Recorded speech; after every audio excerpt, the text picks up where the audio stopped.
Welcome to Yogambas. WhatsApp store எங்களோடது எப்படி நீங்கள் அக்சஸ் பண்ணணும், அதுலேருந்து நீங்கள் எப்படி ஆர்டர் பண்ணலாம் அப்படின்ற விளக்கங்கள் தொடர்ந்து வர வீடியோவில் கொடுத்துருக்கேன். வாட்ஸ்அப்பில் வந்து நீங்கள் 7358118199, இன்னொரு நம்பர் 8454878199. இது ரெண்டையும் நீங்கள் வாட்ஸ்அப்பில் யோகாம்பால் ஷாப் அப்படின்னு சேவ் பண்ணிட்டு வாட்ஸ்அப் வழியாக நீங்கள் கேட்லாகை பார்த்துட்டு உங்களுக்கு என்னென்ன தேவையோ அதை ஆட் டு த கார்ட் கொண்டு வந்துட்டு அதை நீங்கள் வந்துட்டு யோகாம்பாஸ்க்கு ஃபார்வர்ட் பண்ணினீங்கன்னா உங்களுக்கு அந்த திங்ஸ்லாம் நாங்கள் அனுப்பி வைக்கிறதுக்கு ரெடியாக இருக்கோம். ப்ளஸ் அதில் என்னெல்லாம் அவைலபிள் இருக்கோ அது எல்லாமே நீங்கள் பார்க்க முடியும். உங்களுக்கு என்ன தேவையோ அதை நீங்கள் 2 பேக்கெட் 3 பேக்கெட் எப்படி வேணுமோ அதுக்கு தகுந்த மாதிரி நீங்கள் ப்ளஸ் ஆர் மைனஸ் போட்டு நீங்கள் வாங்கிக்கலாம். தேங்க்யூ. வணக்கம். நான் உங்கள் அபிமான யோகாம்பால் சுந்தர். இன்றைக்கி என்ன பார்க்க போகிறோம் அப்படின்னு சொல்லி கேட்டேன்னா, இது வந்து ஒரு வெண்டைக்காய் சப்ஜி. வெண்டைக்காய்னாலே குழந்தைலேருந்து பெரியவா வரைக்கும் எல்லாருக்கும் பிடிக்கும். இது வந்து வெண்டைக்காயில் ஸ்டஃப் பண்ணி பண்ணுற ஒரு சப்ஜி. ட்ரையான சப்ஜி தான். இதுக்கு வந்து கிரேவிலாம் எதுவும் இருக்காது. ஸ்டஃப் பண்ணிவிட்டு நல்லா எண்ணெயில் போட்டு நல்லா ரோஸ்ட் பண்ணி எடுத்தேன்னா சப்பாத்தியோடு சாப்பிட்லாம். என்ன சில பேருக்கெல்லாம் எங்களுக்கெல்லாம் பிடிக்கும், நிறைய பேருக்கும் பிடிக்கும்னு நினைக்கிறேன். ட்ரையாக சப்பாத்திக்கு தொட்டுன்னு சாப்பிட்றதுக்கு பிடிக்கும். அது மாதிரி சப்பாத்திக்கு சாப்பிட்லாம். ஆர் நீங்கள் சாதத்துக்கு தால் ரைஸ் ஆர் நீங்கள் வந்து சாம்பார் சாதம் இந்த மாதிரி சாப்பிட்றீங்கன்னா அதுக்கு வந்து இதை தொட்டுன்னு சாப்பிட்லாம். ரொம்ப ரொம்ப நல்லாயிருக்கும். இது எப்படி பண்ணுறதுன்னு பார்க்கலாம்.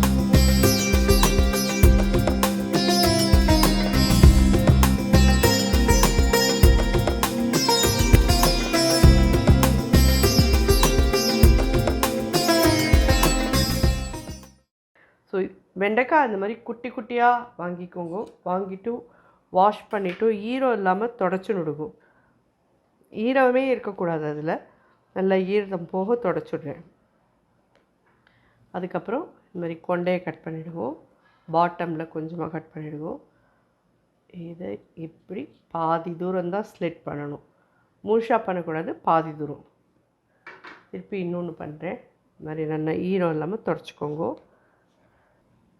கொண்டையை கட் பண்ணிவிடுவோம், நுனி கட் பண்ணிவிடுவோம். ஒரு ஹாஃப்வே இந்த மாதிரி கட் பண்ணி வச்சுக்கோங்க. இது வந்து எங்களுக்கு சின்ன வெண்டைக்காயாக அந்த மாதிரி கிடைக்கல மாமி, பெருசாக தான் கிடச்சிது அப்படின்னு சொன்னேன்னா தப்பு கிடையாது. அதை வந்து கொண்டையை கட் பண்ணிட்டு பாட்டம் கட் பண்ணி 2ஆக கட் பண்ணிவிடுவோம். அதை 2ஆக கட் பண்ணிவிட்டு அதில் வந்து பாதி பாதியாக ஸ்லிட் பண்ணி அதை நீங்கள் வச்சுக்கோங்க. அதை முழுசாக ஸ்லிட் பண்ணிடாதீங்க, பாதி தூரம் ஸ்லிட் பண்ணி வச்சுக்கோங்க. அதுக்குள்ளே ஸ்டஃப் பண்ணி நீங்கள் பண்ணலாம். ஸோ எப்படி கிடைக்கிறதோ அதுக்கு தகுந்த மாதிரி தானே நம்ம பண்ணிக்க முடியும் இல்லையா? ஸோ குட்டி குட்டியாக கிடச்சவா கண்டிப்பாக இதை அப்படியே வாங்கி பண்ணினேன்னா குழந்தையெல்லாம் ரொம்ப ஃபுல் வெண்டைக்காய் நீங்கள் சாப்பிட்றீங்க அப்படின்னு சொன்னேன்னா அவளாம் ஆசையாக சாப்பிடுவா. அதுக்கு தான். பட் இது வந்து வெண்டைக்காய் குர்குரேயா மாமி அப்படின்னு கேட்டேன்னா இல்லை, கண்டிப்பாக இது குர்குரே கிடையாது. ஸோ இது வெண்டைக்காய் சப்ஜி தான் இது. ஸோ இது வந்து ரொம்ப டிஃப்ரெண்ட்டாக இருக்கும், ரொம்ப ரொம்ப நல்லாயிருக்கும் இது. ஸோ இது மாதிரி வெண்டைக்காயெல்லாம் கட் பண்ணிக்கிறேன். இதுக்கு வந்து நம்ம இப்போ என்ன ஆட் பண்ண போகிறோம்னா, இது வந்து கடலை மாவு. இந்த வெண்டைக்காய் எல்லாத்துக்கும் தேவையான உப்பு இதில் போட்டுடலாம். ஒரு 3/4 டீஸ்பூன் கிட்ட போடுறேன். மஞ்சப்பொடி ஒரு 1/4 டீஸ்பூன் போடுறேன். காரப்பொடி ஒரு 1 டீஸ்பூன் கிட்ட போட்டுருவோம். தனியா பொடி ஒரு 1 டீஸ்பூன். இது ஆம்ச்சூர் பொடி. இது அவசியம் போடணுமா மம்மின்னு கேட்டேன்னா இது போட்டேன்னா நல்லாயிருக்கும். இல்லை இதெல்லாம் நான் நிறைய தடவை சொல்லியிருக்கேன். ஒரு பேக்கெட் நீங்கள் வாங்கி வச்சுட்டேன்னா ஃப்ரீசரில் ரப்பர் பேண்ட் போட்டு வச்சுக்கோங்க. 1 இயர் 1.5 இயர்ஸ் நல்லாயிருக்கும், ஒன்றுமே ஆகாது, நீங்கள் யூஸ் பண்ணலாம். வெளியிலேயே வச்சுருந்தேன்னா வண்டு வந்துடும், பூச்சி வந்துடும். இது ஒரு 1/4 டீஸ்பூன் கிட்ட போடுறேன் ஆம்ச்சூர் பொடி. அண்ட் கரம் மசாலா பொடி ஒரு 1/4 டீஸ்பூன். ஜஸ்ட் ஒரு 1/2 டீஸ்பூன் கசூரி மேத்தி போடுறேன். இதே மாதிரி சர்க்கரை ஒரு 1/4 டீஸ்பூன். ஸோ இதில் ஒரு 2 டீஸ்பூன் எண்ணெய் விட்டுக்கோங்க. இது எல்லாமே நல்லா மிக்ஸ் பண்ணிக்கோங்க.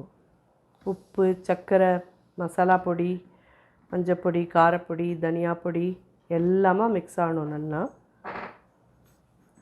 ஸோ இது மிக்ஸ் பண்ண அப்புறம் பார்த்தீங்கன்னா இந்த மாதிரி நல்லா இந்த மாதிரி டைட்டாகிடும். நல்லா எண்ணெய் கலந்துருக்கோன்றது தெரியும். இதில் இந்த ஸ்டேஜில் வெண்டைக்காயை எப்படி எடுத்துக்கோங்க.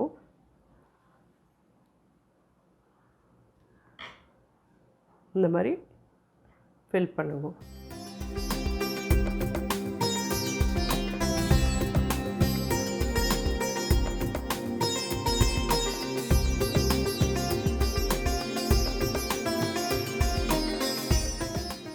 கடலை மாவு ஒத்துக்காதுங்கிறவா என்ன பண்ணுறதுன்னு தான் கொஞ்சம் பார்க்கணும். பிகாஸ் இது கடலை மாவில் பண்ணி ஆகணும்.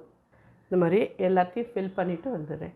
நம்ம வாங்கிட்டு இருக்கிறது வந்து ஒரு 1/2 கிலோ வெண்டைக்காய். அந்த 1/2 கிலோ வெண்டைக்காய்க்கும் இந்த ஸ்டஃபிங் சரியாக இருக்கும். இது அதுக்குள்ளே ஸ்டஃப் பண்ணிவிட்டு வந்து பார்க்குறேன்.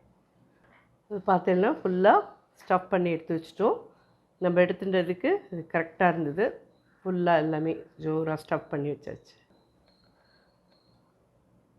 1 2 3 4 5 ஸ்பூன் கிட்ட வேணும் எண்ணெய். கொஞ்சம் எண்ணெய் சூடாட்டும். வெண்டைக்காய்க்குள்ளேயே நம்ம வந்து அந்த உப்பு இது எல்லாமே ஆட் பண்ணியிருக்கோம். அது வதங்க வெண்டைக்காய் ஃபுல்லாக இதாகிக்கும். சர்க்கரை எதுக்கு போடணுமா அவசியமா அப்படின்னு சொல்லி கேட்டேன்னா, இது நல்லா ரோஸ்ட் ஆன அப்புறமா ஒரு கோல்டன் ப்ரௌன் அது மேலே வரும். அது வரத்துக்கும் அண்ட் அது ஒரு கிறிஸ்பினஸ் கொடுக்கறதுக்கும் சர்க்கரை இருந்தால் தான் வரும். வேண்டாம் எங்களுக்கு சுகர் பேஷண்ட் ஆட் பண்ணுற அந்த 1/2 டீஸ்பூன் கூட நாங்கள் பண்ணலை அப்படின்னு சொல்லி சொன்னால் உங்கள் சௌகரியம். அது ஆப்ஷனலாக எடுத்துருங்க. அது இருந்ததுன்னா அது ஒரு அடிஷ்னல் டேஸ்ட் அது. ஸோ எண்ணெய் நல்லா காஞ்சிருக்கு.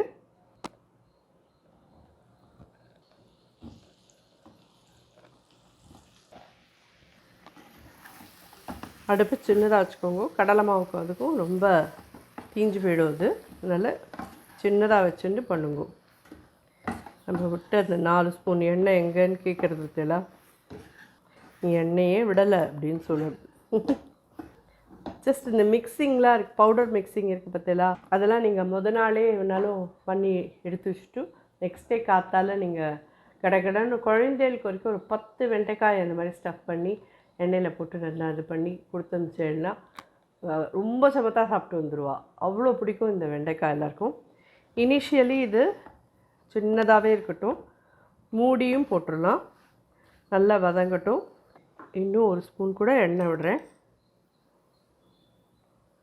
இவ்வளோ தேவையாக இருக்குது. அதில் எண்ணெயே தெரியல, அதனால தான் விட்டேன்.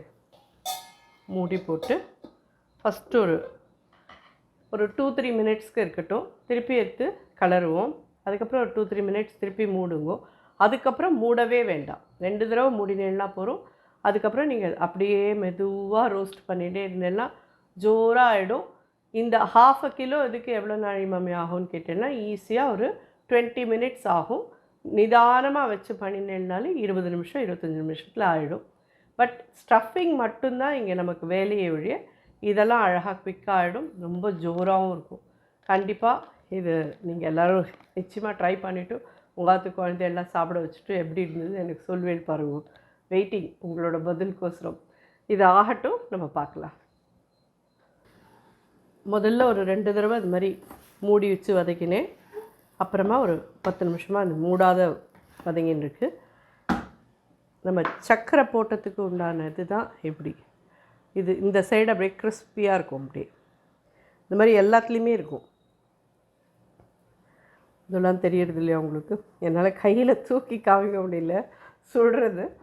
ஸோ இதை வந்து நீங்கள் அப்படியே தால் ரைஸ் சாப்பிட்றேன்னா தொட்டுன்னு சாப்பிட்லாம். நல்லதாக ஒரு மசூர் தால் மாதிரி பண்ணிட்டு அதை வந்து நல்லா பாஸ்மதி ரைஸில் பிசைச்சின்னு இதை தொட்டுன்னு சாப்பிட்றேன்னா ரொம்ப ஜோராக இருக்கும். எப்படி பிளான் பண்ணி சொல்கிறேன்ல. அதுக்கப்புறமா நீங்கள் இல்லை சாம்பார் சாத்துக்கு தொட்டுன்னு சாப்பிட்றேன்னாலும் நல்லாயிருக்கும். இது டெஃபினட்டாக சப்பாத்தியோட எங்களுக்கெலாம் ரொம்ப பிடிக்கும். ஏன்னு கேட்டேன்னா இது வந்து நாங்கள் ட்ரையாக எங்களுக்கெல்லாம் கறி பிடிக்கும். அதனால் ட்ரையாக இதை தொட்டுன்னு சாப்பிடுவோம். ஹோப் இது உங்கள் எல்லாருக்குமே நிச்சயமாக பிடிக்கும். உங்கள் குழந்தைகளுக்கெல்லாம பிடிக்கும். கண்டிப்பாக ட்ரை பண்ணி பார்த்துட்டு எப்படின்னு ஃபீட்பேக் சொல்லுவோம். தொண்டை கொஞ்சம் சரியாக இல்லை, அதனால தான் இப்படி இருக்குது.